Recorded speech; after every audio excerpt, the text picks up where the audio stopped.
Follow a schedule. Am not bothered by disorder. So how many of you people are not bothered by disorder? Okay, and how many of you are bothered by disorder? Yes. So some of those of you who are bothered by disorder probably have an eating disorder. That would be my guess. I'm not going to ask, but that would be my guess. Because one of the things that does characterize people who have eating disorders is they tend to be very orderly. And orderly people tend to be quite sensitive to disgust. And disgust seems to be the driving factor behind eating disorders, because people who have body dysmorphia or eating disorders tend to be relatively disgusted by what they see as, inadequacies in their own body. So orderliness can get out of hand a lot. We have some suspicions that it's maybe also associated with authoritarianism in political viewpoints, because conservatives are more conscientious than liberals, but specifically they tend to be more orderly. So, and that doesn't mean orderliness is a bad thing. It just means, and this is something to think about with regards to all the traits, that any trait exaggerated too far starts to become negative. So the big 5 traits, at least in principle, don't have any, what would you call it, intrinsic moral value. And that's partly because too much of a good thing seems to turn very rapidly into a really bad thing. So having a healthy personality seems to be more like something like the balance between the different traits, and maybe also something like your ability to increase the breadth of your traits. So maybe if you're like hyper orderly, one of the things that would be good for you to learn is to not be hyper orderly in every situation all the time. It's too rigid. So okay, so orderly people are bothered by disorder and they follow a schedule. And so industrious people do not waste their time and they know what they're doing. So how many of you people don't waste your time?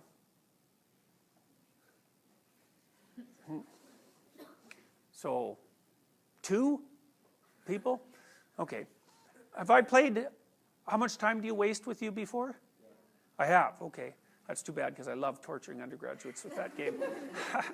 Okay, so that's another advantage to a schedule, because it can really help you with time wasting, and that's something that'll kill you over time. How many of you have good goals and know what you're doing?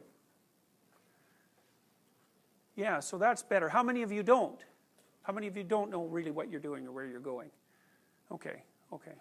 So that's conscientiousness.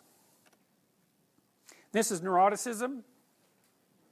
Volatile people get angry easy, and they don't keep their emotions under control. Oh, that should have been reversed, by the way. Withdrawal, seldom feel blue. It's the opposite. Seldom feel blue is the opposite. Am filled with doubts about things.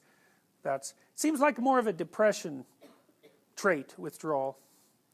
So that's a negative emotion dimension. So people reliably differ on the degree to which they experience negative emotion and the degree to which they experience positive emotion.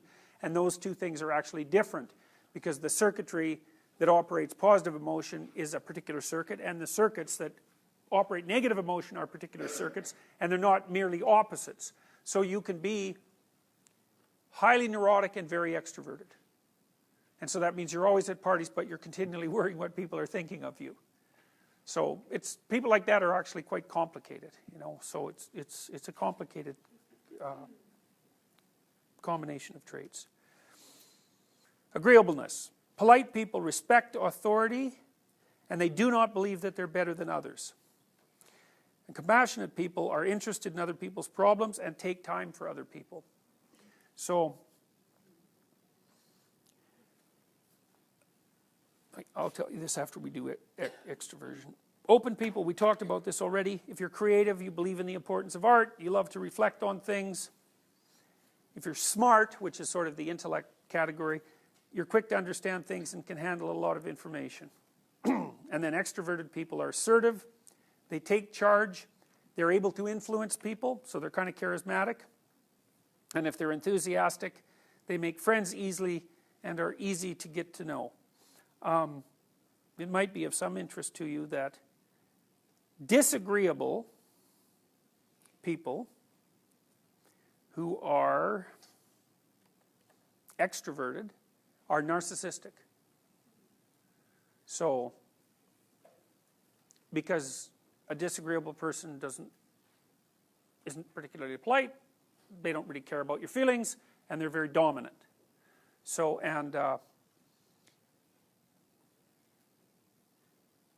so if you're like that,